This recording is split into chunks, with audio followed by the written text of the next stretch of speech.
téléspectateurs, très heureux de vous retrouver pour une nouvelle édition de Terre de Mission, l'émission religieuse de TV Liberté. Au programme aujourd'hui, nous allons discuter de la théologie du sacrifice avec l'abbé Jean de Massiat de la Fraternité Saint-Pierre.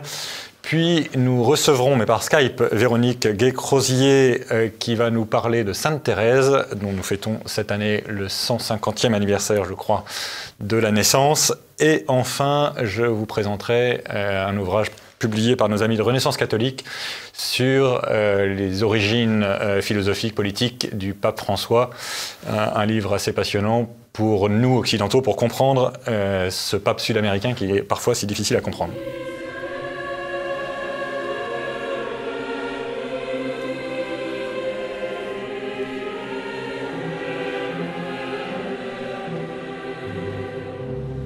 Bien, donc nous retournons sur le plateau Terre de Mission et j'ai le plaisir d'accueillir l'abbé Jean de Massiat. Bonjour monsieur l'abbé. Bonjour Guillaume. Vous êtes prêtre de la Fraternité Saint-Pierre, vous êtes le tout nouvel aumônier de Notre-Dame de Chrétienté, un pèlerinage qui évidemment nous est cher sur ce plateau en particulier, enfin qui est cher je pense à tous les catholiques de France, mais spécialement ici. Vous ne venez pas pour ça, mais vous venez parce que vous venez de publier un livre assez éroboratif sur la théologie du sacrifice aux éditions Teki. C'est, je crois, votre mémoire de licence canonique, si j'ai bien compris. Oui, absolument. Et donc, c'est un livre assez éroboratif. Évidemment, il y a des enjeux théologiques d'actualité, si je puis dire, sur la conception de la messe, mais on va y venir dans un instant. Et l'objectif, c'est de parler de la théologie du sacrifice selon saint Thomas d'Aquin, relue au XXe siècle par le père Gérard Deslauriers. Alors, saint Thomas d'Aquin, je pense que tout le monde voit à peu près. Gérard Deslauriers, un peu moins. Et ceux qui voient ne voient pas forcément le théologien et voient parfois plutôt la fin de la vie. Mais, Exactement, c'est aussi un peu pour cela que j'ai écrit ce livre. Le père Gérard Deslauriers est un dominicain du Solchoir, connu pour avoir lancé la thèse de Cassis Iacome, donc s'être fait sacré évêque aussi dans la fin de sa vie. Donc il considérait que le siège était vacant. Oui, voilà. Donc, le siège apostolique, le siège de Rome était... Oui, son nom sur Internet, on trouve surtout ça. Et c'est malheureux parce que le père Gérard était aussi un très grand théologien. Ouais. C'était une immense intelligence. Hein. Oui, c'est un grand mathématicien, puis un grand philosophe, puis un grand théologien. Enfin, j'allais dire tout ça en même temps. Mathématiques, et puis ensuite professeur au Solchoir et professeur à Rome, au Latran, sous Pie XII. Donc tout à fait reconnu et qui avait travaillé sur de nombreux sujets. Et on voit en théologie beaucoup de points complexes. Le père Gérard apporte une lumière très, très éclairante. Et comme il est peu connu sous cet aspect-là à cause de la fin de sa vie, je tenais à cœur de relire ce qu'il avait écrit sur le sacrifice. Oui, on peut peut-être préciser aussi que c'est un des auteurs principaux du bref examen critique du Nouvel Ordo qui tient en particulier à cette question du sacrifice parce qu'évidemment la messe de Paul VI est une vraie messe avec un vrai sacrifice, mais comme disait, je crois d'ailleurs que l'expression est du père Gérard lui-même, la liturgie s'éloigne de façon impressionnante de ce que le Concile de Trente nous avait enseigné sur la réalité sacrificielle de la messe, ce que la messe traditionnelle, dite de Saint Pie V, montre beaucoup plus clairement. Et donc il y a évidemment un sujet de théologie librement débattu, et puis il y a un sujet de liturgie qui est, j'allais dire, encore plus librement débattu. Oui, absolument. C'est un peu les deux raisons qui m'ont poussé à faire ce travail. En fait, pour ne rien vous cacher, c'est lorsque j'ai lu un article du père Gérard Deslauriers dans Itinéraire sur l'offertoire, quand j'étais dans mes années de séminaire, que vraiment j'ai une illumination sur à la fois la théologie du sacrifice elle-même, que j'ai essayé de restituer dans mon livre, et sur la place centrale de l'offertoire dans la messe traditionnelle, dans la messe tout court. Et ça a été l'une des raisons pour lesquelles le père Gérard a composé ou participé à la composition du bref examen critique, c'est-à-dire appuyé sur la place centrale de l'offertoire qui représente le sacrifice de l'homme, sacrifice que l'homme doit offrir à Dieu et qui est pris par le sacrifice du Christ dans la messe, et cette dimension qui malheureusement est amoindrie dans le nouveau rite qui fait de l'offertoire une simple présentation des dons. Voilà. Alors peut-être on pourrait commencer par le fond du problème, si je puis dire. Donc la messe est un vrai sacrifice.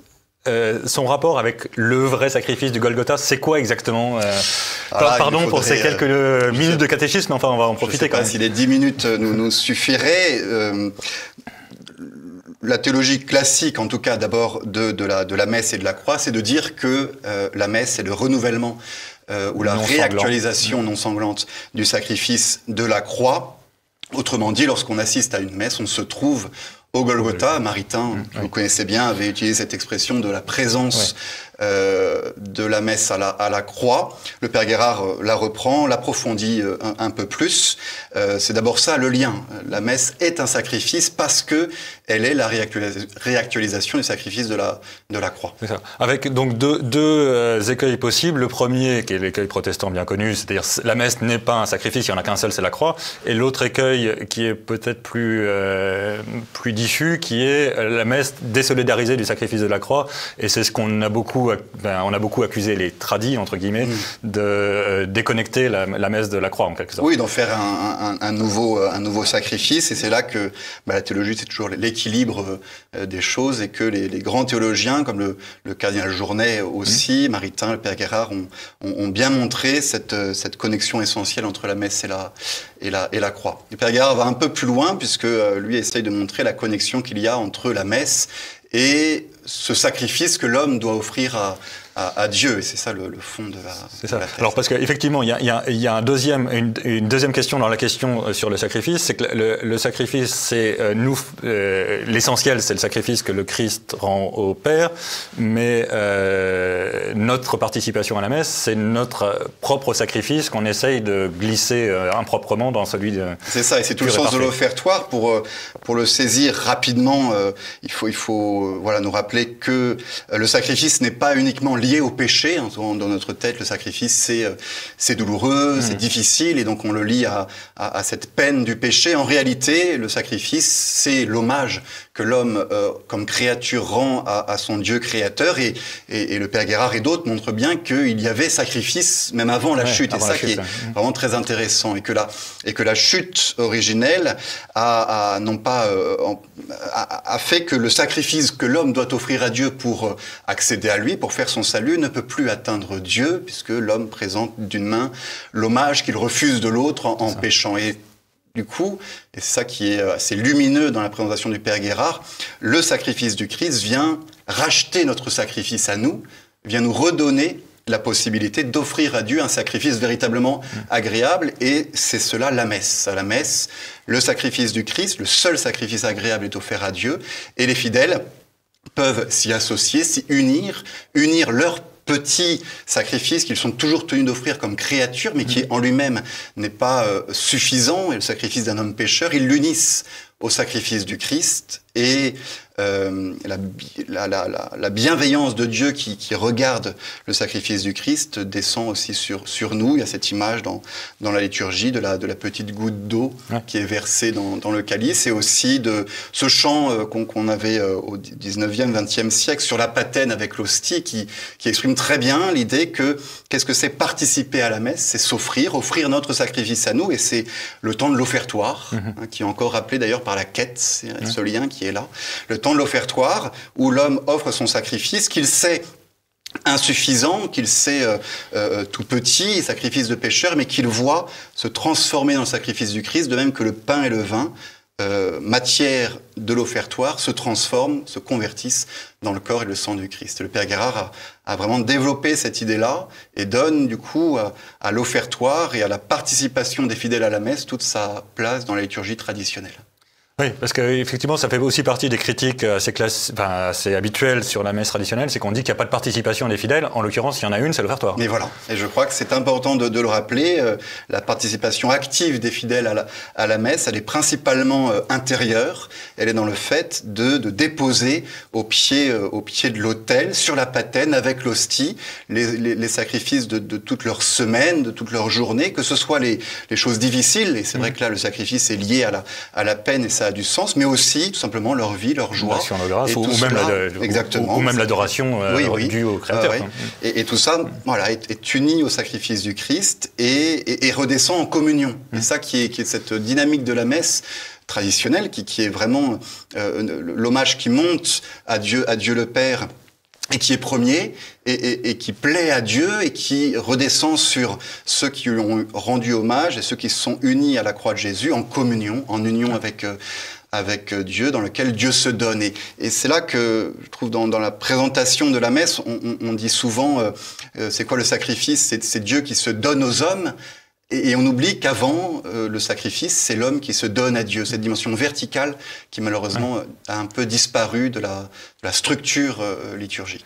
Et alors, effectivement, il y a cet aspect de communion qui est peut-être plus l'aspect de sacrement, parce que c'est sacrifice et sacrement, oui. La messe, c'est quelque chose, enfin, c'est quelque chose d'inouï, mais c'est un des sacrements les plus difficiles à saisir, parce qu'il y a plein de réalités, et donc, effectivement, une messe, pour être complète, nécessite la communion. On ne peut pas avoir de messe valide sans la communion, au moins du prêtre. Voilà. Mais donc évidemment, les fidèles ne sont pas tenus de communier, mais la logique de la messe va jusqu'à la communion, on est d'accord? La logique de la messe va jusqu'à la communion, parce que la logique du sacrifice, va jusqu'à l'appropriation. C'est ce que le Père Guérard montre bien à partir des sacrifices de l'Ancien Testament.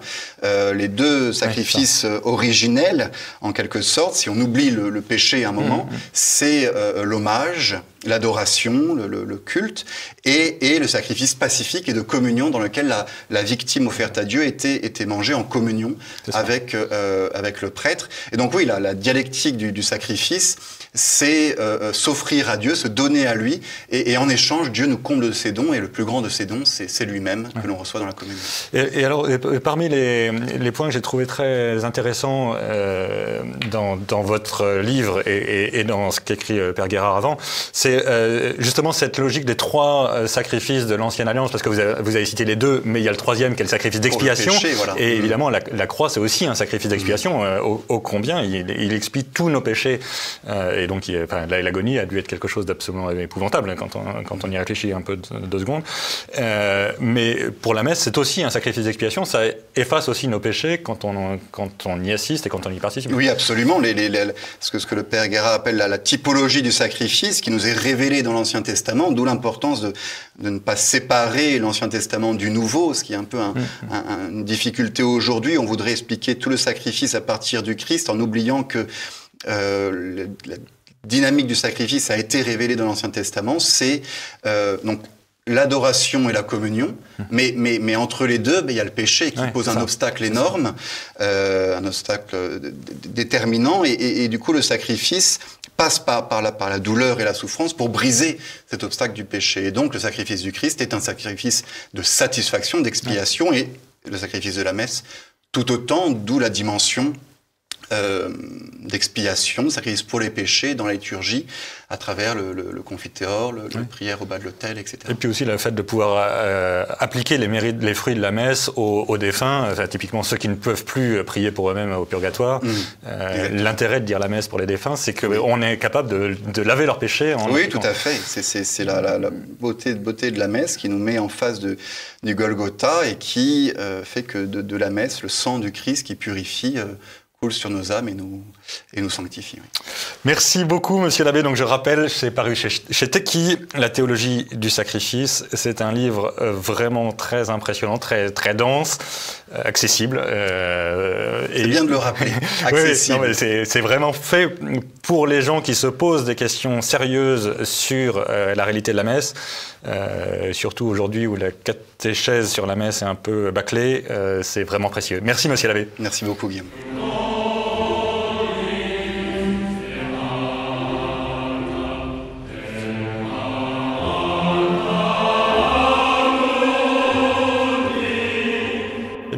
Sur le plateau de Terre de Mission, et j'ai le plaisir d'accueillir par téléphone Véronique Guécrosier, qui vient de publier chez Artege un livre sur Sainte Thérèse de Lisieux. Le titre, c'est Thérèse de Lisieux, point de suspension, sainte. C'est paru à l'occasion du 150e anniversaire de la naissance de Sainte Thérèse. J'allais commencer un peu par une question iconoclaste, pardonnez-moi, mais d'abord bonjour et merci beaucoup d'avoir accepté notre invitation. Mais je voulais commencer par une question un peu iconoclaste, si vous me permettez. Pourquoi faire un énième livre sur Sainte Thérèse ?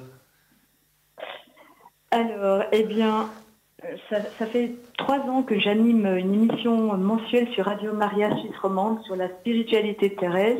D'accord. Et je vous promets que la matière abonde, ça ne manque pas. Ça, j'avais cru comprendre. Donc, ça, c'est une première chose. Et puis une deuxième chose, j'en profite pour préciser qu'en fait, mon livre n'est pas une nouvelle biographie de Thérèse. Moi, je me spécificité, c'est que je retrace son itinéraire de sainteté. C'est ça. J'étudie son désir de sainteté, son éclosion et son développement. Donc mon angle d'approche, c'est la sainteté dans sa vie. C'est ça. Et comme tout est lié, en théologie tout touche à tout, eh bien j'aborde plusieurs thématiques. Alors c'est vrai que mon étude, elle est chronologique, parce que comme ça je peux mieux manifester son évolution et sa progression, mais aussi parce que sa théologie est autobiographique. C'est une doctrine vivante qui change, qui révise sa marche au fur et à mesure de ses nouvelles compréhensions de la sainteté. Et puis comme Dieu nous parle toujours à travers les personnes et les événements, eh bien je relate les faits qui ont eu un impact direct sur sa compréhension personnelle de la sainteté. Et je mentionne également toutes les réflexions de Thérèse qui ont une incidence sur ses convictions. Alors notamment, je parle de la maladie de son papa, des hésitations de sa sœur pour la rejoindre au couvent, etc. Tout ce qui l'a amené à corriger ou réorienter sa démarche. Et mon livre veut également inviter d'ailleurs le lecteur à la suivre dans cette entreprise.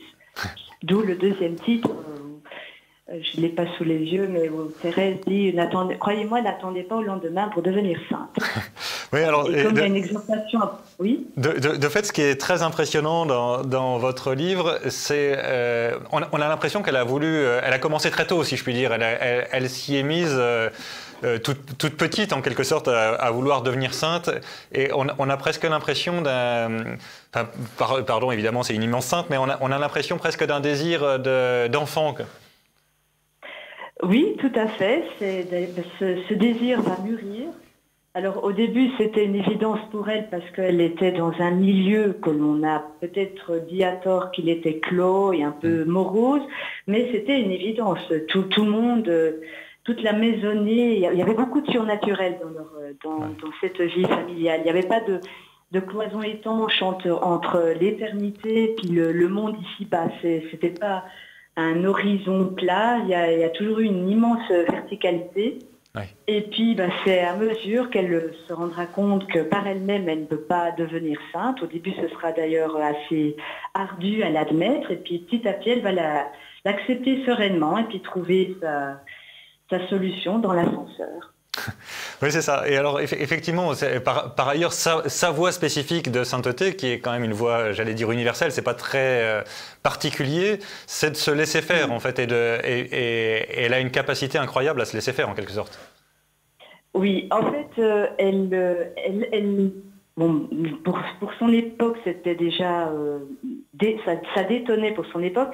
L'idée n'est pas d'essayer de progresser par ses propres efforts, selon la tradition carmélitaine aussi, de gravir une échelle, de monter de demeure en demeure, comme sa sainte patronne Thérèse Avila. Ouais. Voyant qu'elle était incapable de se grandir, eh bien, elle va adopter, au lieu de se décourager, elle va adopter l'orientation contraire, c'est-à-dire qu'elle va s'abaisser toujours plus, bien creuser faire une bonne terre, le mot latin humus qui a donné le mot humilité. En fait, le point de départ, c'est l'humilité, admettre son incapacité à faire quoi que ce soit de bon par soi-même, et puis par là, il est possible de s'abandonner à Dieu et de réclamer l'aide de Dieu. Donc en fait, ce qui est renversant, à tout point de vue, c'est que cette incapacité native qu'elle reconnaît et que nous partageons tous, c'est ça qui nous la rend très proche de nous aussi, c'est que cette incapacité, cette faiblesse humaine, loin d'entraver notre marche vers la sainteté, va justement l'accélérer. Parce que c'est Dieu qui nous fera saints. Et alors comment ça a été reçu par son entourage, spécialement son entourage au couvent, parce que c'est pas du tout la tradition. Enfin, le couvent, ça sert quand même à gravir la montagne justement, spécialement le Carmel. Oui. Alors, ce n'est pas le point qui a le plus titillé ces corélégionnaires. Là, il y en a un qui me vient à l'esprit. C'est justement ce grand hiatus entre son incapacité qu'elle crie sur tous les toits et ses immenses désirs. Elle a toujours désiré d'être une grande sainte. Elle voulait être martyre. Elle ne savait pas comment répondre à l'amour de Dieu pour elle. Elle voulait remplir toutes les vocations. C'est ce désir ces désirs d'infini qui l'habitaient. Et c'est sur cet infini, cette soif d'infini qui l'habitait, qu'elle a été remise au pas plutôt, notamment par son père spirituel. Et puis dans les premières versions de son autobiographie, qui ont modifié ces désirs infinis en désirs immenses, ou quelque chose comme ça. Donc c'est plutôt ça qui a fait peur, si je peux dire, à la communauté. C'est qu'elle avait l'air de placer la barre tellement haut, alors qu'en fait, non, c'est pas notre incapacité ne va pas réduire nos potentialités, mais au contraire justement les augmenter, parce que tout se fera à partir de Dieu. Vous voyez ce que je veux dire? Oui, très bien. C'est plutôt sur ce point-là qu'elle a un peu décontenancé son petit monde. Et alors peut-être, on pourrait peut-être terminer cet entretien pour que vous nous expliquiez un peu comment vous voyez l'application concrète pour nous. J'entends bien qu'elle nous est très proche, mais j'entends aussi à quel point elle est nettement au-dessus de nous, quoi. Et comment est-ce que vous suggéreriez au lecteur de suivre Sainte Thérèse? Alors, elle est nettement au-dessus de nous au niveau de son humilité, parce que je ne connais pas beaucoup de personnes qui peuvent dire à quelques heures de leur mort: oui, je crois que je suis humble. En principe, du moment qu'on le dit, on ne l'est déjà plus. C'est ça. Donc, c'est au niveau d'abaissement qu'elle nous précède. Mais c'est pas grave. Le Christ aussi, personne ne peut s'abaisser aussi pas qu'il ne l'a fait. Mais c'est pas grave. Faisons tout notre possible pour ne pas nous appuyer sur nous-mêmes. En fait, elle a voulu montrer que la sainteté, c'est pas l'œuvre de celui qui veut ou qui court, mais de Dieu qui fait miséricorde. Et Dieu, le propre de l'amour, dit aussi Thérèse, c'est de s'abaisser. Donc, elle nous précède dans cette voie-là, mais elle n'est pas supérieure à nous, parce qu'il est toujours possible de s'abaisser plus bas que nous-mêmes pour que Dieu vienne nous y rejoindre. Vous voyez ce que je veux dire? Oui, très bien. Donc, attention de ne pas de nouveau essayer c'est elle qui rapproche le curseur de la sainteté vers nous, et ce n'est pas à nous de continuer de nous dire qu'elle est de toute façon plus grande que nous. Elle a voulu se faire petite, et elle a bien insisté pour dire que sa petite voix, tout le monde peut l'emprunter. Ce ne sont que des petites choses ordinaires. L'extraordinaire, c'est Dieu qui le fera. Cette vie de tous les jours enfouie au Carmel, où il n'y a rien de tonitruant, rien de remarquable, elle n'est pas moins valable que la vie des martyrs. C'est moins impressionnant, certes, mais c'est toujours le Christ qui vit à travers elle et qui peut vivre à travers nous du moment que nous lui faisons bon accueil.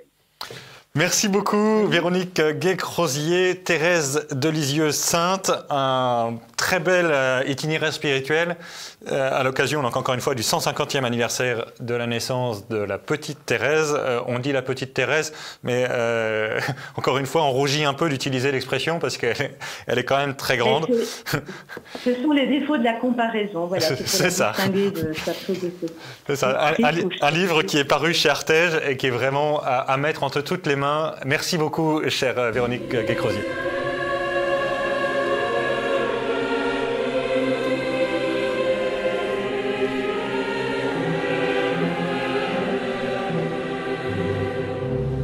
Bien, nous revenons sur le plateau de Terre de Mission et pour conclure cette émission, je voulais vous proposer la recension d'un livre qui vient de paraître aux éditions Contretemps de Jean-Pierre Moreau, grand spécialiste de l'Amérique latine, qui vient de publier un livre très important sur la pensée du pape François. Pour nous, Européens en particulier, le pape François est très difficile à comprendre. Jean-Pierre Moreau donne beaucoup de clés d'analyse et de compréhension dans un livre qui s'appelle donc François, la conquête du pouvoir. Donc Jean-Pierre Moreau, paru aux éditions Contretemps.